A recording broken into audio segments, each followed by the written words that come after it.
Hello everyone, nubkeks here. Welcome back to Nub Raids. I've already received comments on today's video asking, Nub, can you break down your rankings of these champions, the faction unity champions, because we're having this event today, the event tomorrow. What do you think about them? I've covered it briefly in the previous video, but I've also prepared an in-depth dive, and we're going to take a look at it. This is an article I obviously write for HH Gaming for hellhades.com. And this is one of my articles where I'm breaking down my tier list, and I'll sort of explain it here as we go. And remember, like these tier lists, there's a couple of things I feel like, spoiler, Teox S is the best. I feel very strongly about that. Definitely some of the other ones you can easily move around. I've got a fairly strong feeling on who's the best and who's the worst. But the others in between, I'll explain my reasoning and where and how I would rank them. So let's go. So in the S plus tier, I am defining the S plus tier as the best of the best that the game has to offer. So not even just from the faction unities, the best faction unities, but just some of the best champions in general. These champions will radically change your accounts in multiple areas of the game and can push you towards massively prioritizing their faction. Teox does that, right? With Teox, he is top tier in Arena, in Hydra, Clan Boss, so many different areas, and he makes you go like, oh, there's like a progressive chance for like a Sulfurion. Okay. Okay, count me in. It's kind of crazy. So Teox, what does he do? Why is he so strong? Why are we always raving about him? Well, a couple of things he does. For Hydra, it's his A1, right? Because he brings in the ally with the highest crit damage to join the attack, but he also boosts their damage by 10% for every debuff on the target. So and his own damage as well. So not only is he doing huge single target damage, but he makes your teammate do crazy single target damage as well. So you put him in with someone like Ninja, who has a really hard hitting A1, and the damage just goes crazy. It's super strong. He boosts his attack with his A2 up to 50%, and then he's got a massive AoE where he self buffs. In Arena, this AoE hits unbelievably hard, and with 3 Lizardmen, he makes all allies immune to sheep as well. He gets turn meter when enemies or allies receive debuffs. There's just so much he does that's so OP. The team I would recommend with him that I've seen that's the best is a Lazarius in the lead for the big speed aura and the turn meter boosting and reviving if you need it, buff stripping, debuffing. Brilliant. A support Lazarius. So I think without support Lazarius becoming really popular in high-end play, I think, because of Teox, because support Laz combos with him so well, and support Laz is better for Hydra as well. But anyway, for this build, it's for Arena, so Lazarius with a Teox, you put him in with Sulfurion, because Sulfurion can place burns and activate burns, so he can blow up Stone Skin, and this debuff is nice. It also gives you another revive and some tankiness. Then you put in a Romantu, because he can pump out block passive skills, pump out lots of debuffs on his A1. Yeah, so he's a great combo. The 4 of them together will just destroy so many teams in Siege. I can't show you Siege right now because it's currently matchmaking at the time of recording this. But some of our strongest defenses have been Lizardmen teams with Teox. So he, for me, is number 1. Number 2, then, we've got the S tier. I'm only putting one champion in the S tier, and that's Fyna. This is maybe a bold choice, but I think she really is that good for Hydra. I think the S tier is champions that will radically change your count in 1 or 2 areas of the game. They're not as broadly useful. So like Teox really changes your teams like everywhere. Fyna is really she completely changes your Hydra team, but that's about it. And the main reason for that, spoiler for the A tier, is Trunda. You combo Fyna with Trunda, and Fyna just provides Trunda with a ton of buffs, resets. So she comes in, right? Increase attack, crit rate, crit damage, get an extra turn, then block debuffs, block damage, counterattack, reset Trunda skills, all the buffs, 9-piece protection, 5% more damage per buff, 6 buffs, 5% damage, 30% damage boost. You can run her with a full high elf team. It's going to make everything stronger, but also give you tons of turn meter, and also give you 5% defense ignore for every buff on them. So if you can get, you'll definitely have 6 buffs on Trunda. You'll likely have more. Give her a blood shield, you'll definitely have 7. Give her other buffs, you can have more. You're going to be ignoring at least 30% defense, but possibly more. It's very strong. So if we come over here, this is the Raid Shadow Legends leaderboard page. We're looking at the budget Trunda. So Trunda is the big one.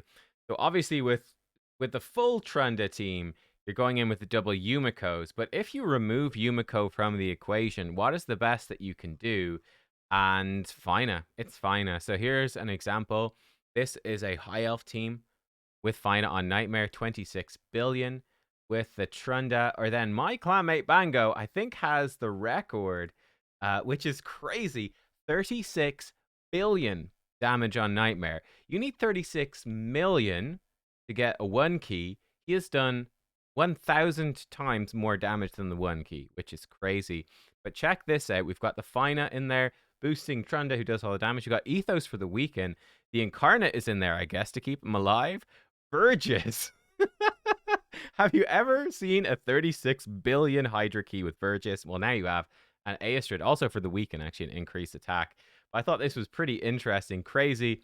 You could definitely improve this more, I'm sure, if you had like a Bellinor, stuff like that. But yeah, kind of nuts. But that's why I rate Fyna so highly. If you don't have double Yumiko, she's insane. Now, a couple of things that could change this, of course, is any balancing to Trunda in the future. But then again, you've got a large vocal minority of the player base that believe that Trunda is not broken, and you can't offend them because they'll stop spending money on the game, so the Plarium won't nerf the thing.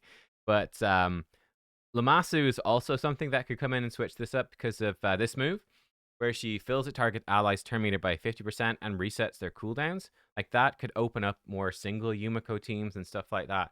We're trying to maybe make Fyna not as important, so this might change in the future. But I think right now, I think Fyna is actually really good, and she could be really, really strong as well for Siege. And you could do some like cool high elf stuff as well in in Siege, in Arena. Her sort of problem is that you don't really have any top tier damaging high elf. Like, Supreme Alhain's probably the best one. It's not great, but I mean, let's be real. Galathier's in that faction with Fyna.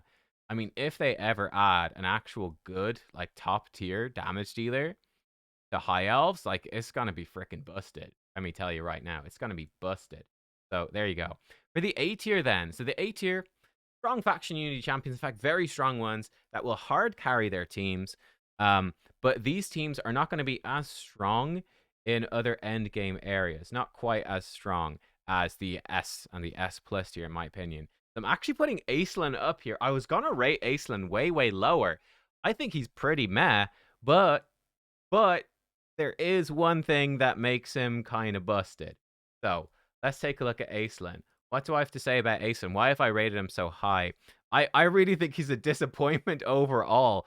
Like, the thing is, you know, in like, you put in Teox, right? Teox is so busted. You go into Classic Arena, and he basically makes Lizardmen broken. Teox makes Lizardman broken. Like, so Furion, he's good for Arena, and Romantu is good, but Lazarius is great. Like, they're great champions, but he pushes them to another level. You don't see that with Acelin, not at all. And in fact, in Classic Arena, where you don't have faction limitations, Paris and Marishka, you don't combo them with an Acelin. You put in a Sifi, or you put in a Galathier, you put in something else. There's just way better options. So he's pretty disappointing in that sense. However, a couple of things he does really well. Really, really broken for Siege, and that's good, right? Bannerlord Room with Siege, he's the best thing to combo with Taras and Marishka. That's very strong. But the biggest thing that he does, this move here, Shield Crush, is like not great. He rips off all the shields from your team and attacks enemies. So this doesn't do amazing damage. It's hard to make this hit really hard. And it's ripping all the shields off your team, which is really awkward on auto and stuff like that. This move is very underwhelming. However, it does heal all allies by the total value of all shields. If we come over again to the Hydra leaderboards, we've got an ironclad section. There's not been too many people have put stuff in here, but to give you an idea of what you can do, here's one on Nightmare. Check this out. 8.59 billion damage on Nightmare. That's, by the way, 34 billion Hydra Clash points. What is going on here? Ironclad has done 11 billion damage. I guess it's not fully calculated because he overkilled or something. We've got Emic, Bambus, Nia, Acelin, and Wixwell. Well, it's very simple. You keep extending buffs. You keep reducing cooldowns. Wixwell spams his shield growth move. You grow the shield really, really, really big with Wixwell. Acelin then rips off the shield, which does a massive, ridiculous heal to your team. And then Ironclad comes in, and yeah, Ironclad's passive, he heals enemies equal to 50% of any surplus heal he receives. Obviously, you've got a ridiculous shield. He's full health. You rip off that shield with Acelin, do a massive heal, and this can do, well, I mean, as you saw from this screenshot, you can do 11 billion damage to Hydra.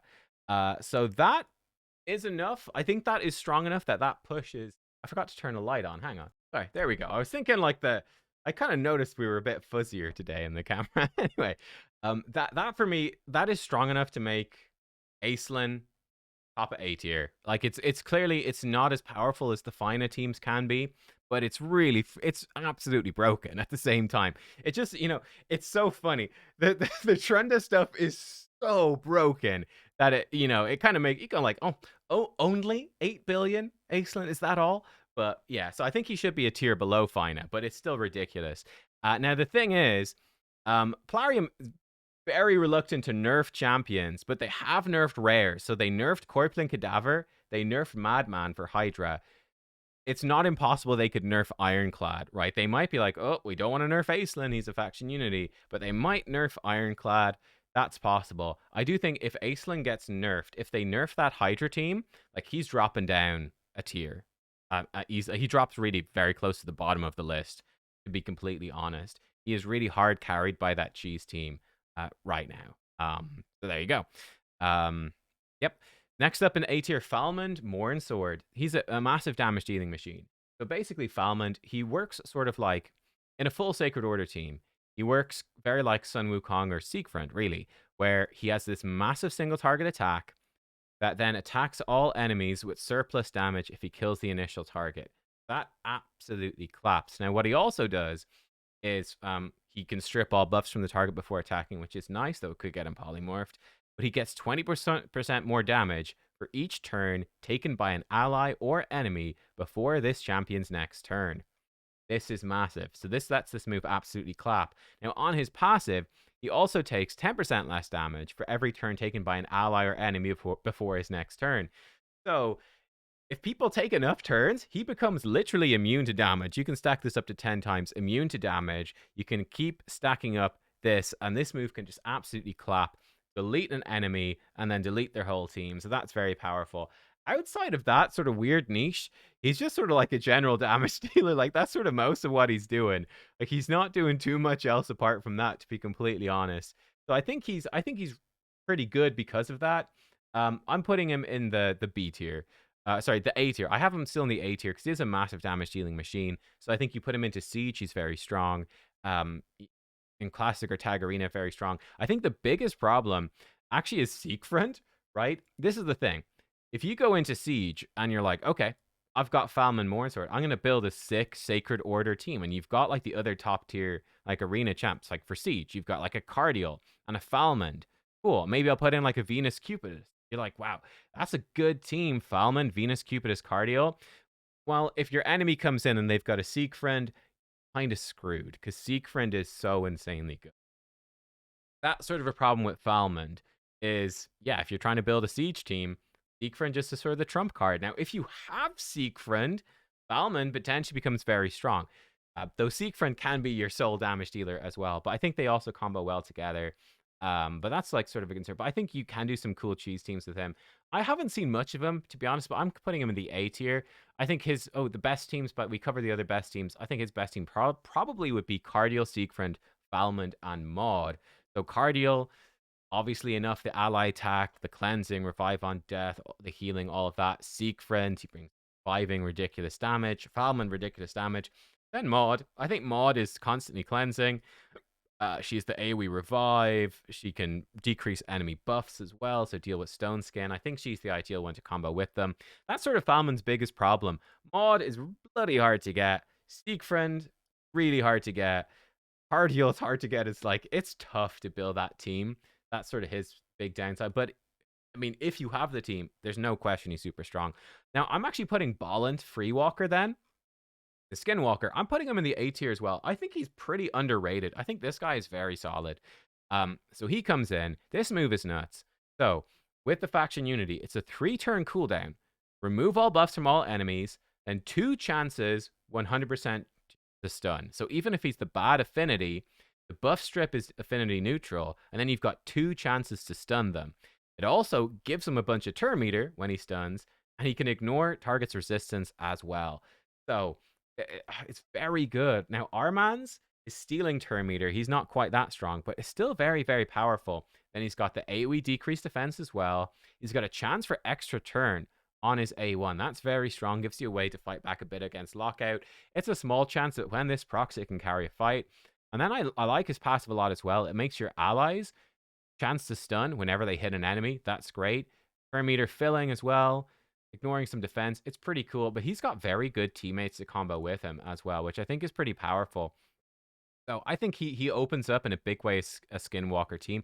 And I think the Pinpoint set and the Feral set as well are both very strong for him because Polymorph is a problem. Pinpoint lets you avoid that, which is pretty good. But yeah, buff strip, all of that is great. I think the team you put with him, a couple of variants. You could put him in with Mighty Uko, who's very good as well. More buff stripping. And again, Uko very good in a stun set and just stuns for days. Super good combo. Marius, an incredible combo. Triple hit. Bolint makes this hit harder, right? Makes it hit harder. Bolint can also remove their buffs, or you could have Marius go first, try remove their stone skin, and then Bolint to stun. Very powerful. I think Mezimel probably would go in then. Gives you block revive and just kills people through stone skin if you need it. Another good option actually could be Basher. Very strong. Just a lockout, right? Bring in a lockout champion. Very powerful for Siege. So I think Bolint, people kind of sleep on, I think they sleep on Bolint a little bit. He's got a good aura for Arena, 24% for Arena as well. It's really, really solid with accuracy too for the Skinwalkers. And you even have other champs in there that are strong. Nishak can carry a fight. Sun Wukong can carry a fight.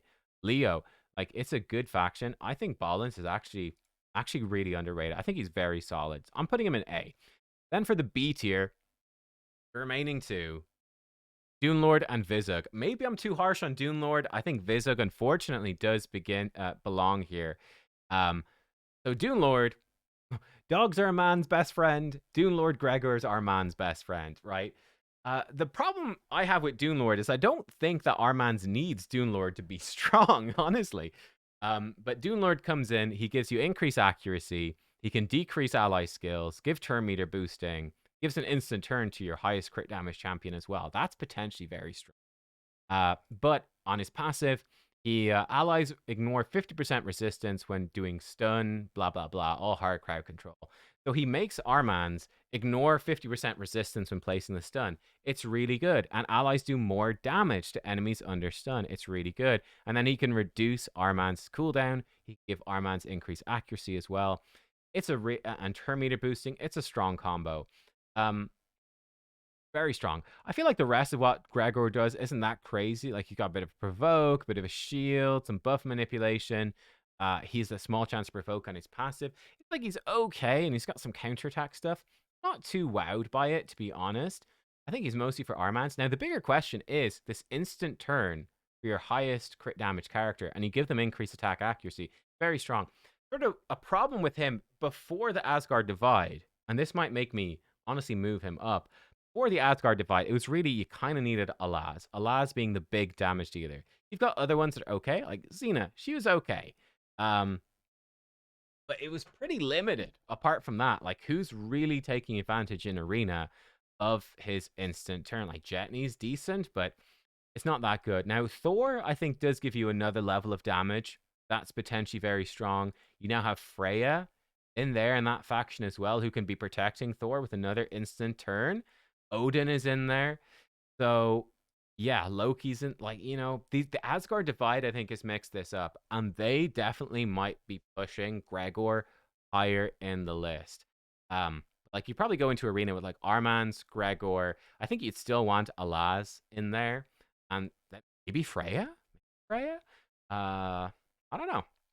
There's options. Maybe Odin, maybe Thor, Hannah. I don't know. There's Valkyrie's not bad either. Interesting stuff. But yeah, I think he could climb up the tier list, to be fair. I think you could absolutely argue that. I'm putting him a bit lower tier for now, just because I actually think Barbarians is kind of busted. Like, I think just Arman's on his own kind of wins in Siege, right? Like, you just polymorph their Armans with your A3, because on auto, a Barbarian Siege defense, Armans will always polymorph the person in the lead position. So you can put some rando in the lead, or high resistance champ even in the lead. You can polymorph their Armans, crowd control them. Gets a bit awkward. Um, so yeah, that's just my main issue with Gregor is like his Arman's just too strong. And does Arman's even need Gregor? I don't know. So I put him a bit lower, but I think, you can still build some busted teams together. Then I put Vizug. Vizug is definitely the worst one, unfortunately. He's a great champion on paper. The problem is he's not really well suited to the current metagame at all. Like, he's okay for Hydra, but not great. He's not really good for Arena or Siege, and that's a big problem because, like, definitely Siege is where you want your faction unity to be good. He doesn't have the best synergies. It's not a bad synergy with Gizmak, but it's not a perfect synergy either. They're both placing burns. It's a little overkill. But yeah, I mean, he's still good. My problem is I think he's strongest in like Spider Dungeon. He's pretty good for the Odin event dungeon as well, right? When you've got multiple enemies, he's very good. So what he does, I've got him. I don't really use him much, but he comes in with AoE, double poison, and AoE burn. Then he can activate those in his A1. He can extend those debuffs with his A3. He can, with the faction stuff, he can make the burns and poisons do more damage. That's cool. The problem is metagame. Where is that useful right now? Right? Where is it useful? Because this is the thing.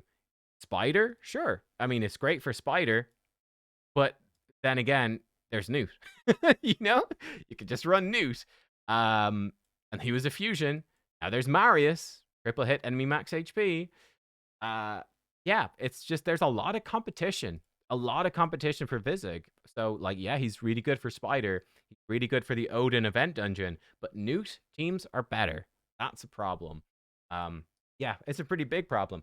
Now, I do think that Vizug could be very useful in the future, especially when hard mode dungeons increase in difficulty. Like, if they increase in difficulty, he could be really good for hard dragon. He could be with the burns and exploding them and extend. He could be really good for hard ice golem. He could be great for hard spider.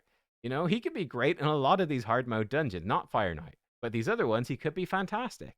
The problem is we don't have those yet, and I think right now, not quite so strong. So yeah, that's sort of Vizug. So yeah, I mean, look, needless to say, a lot of the faction unities, I think you could arguably move Gregor up now, and Vizug might move up in the future. So they're honestly all looking to be pretty solid, to be fair. But I do think that Teox stands apart as the best one. And then I think Fyna is so boasted with Trunda for so many players. It's you, and especially, right, because I mean, it's Hydra. In Hydra Clash, I mean, you should just, like, if you want to be optimal, you just run 3 Trunda teams. That becomes intensive because then you want 6 Yumikos. That's a lot of Yumikos. You probably don't have 6 Yumikos. So that's where a Fyna can be really helpful for, get more Trundas, and you can put Fyna with one of them. And you're doing billions of damage. Yeah, that's my rankings. Let me know what you think. Do you have any strong disagreements? Anything I've missed? Because like I said, the only one of these I actually have is Vizug. He's the only one I've actually been able to test and use in person. Yeah, I'm going to be pulling tomorrow for the Bolint, Vizug, and Teox crew. I would not mind a Bolint at all. He'd be super fun, actually. Teox would be amazing. That's the goal. Would be really sad to get a second Vizug. That would kind of suck, honestly. He doesn't even benefit from empowerment, whereas let's say, like, at least a Falmond or a Teox benefit from empowerment, Yeah, I'd almost be tempted to pull today because you get these 3 good ones. I mean, it's a reasonable option too, but I would be, there's a less than 0 chance that the Acelin teams or the Trenda teams will get nerfed at some point. That is possible. Unlikely, it seems, at the moment, but possible. And then Falmond, I've just got no Sacred Order to put with them that are that good. I don't have a Venus or a Cardial or a Sequence. So, but anyway, that's it. That's my thoughts. Let me know. What do you think? And I will see you all next time. Goodbye.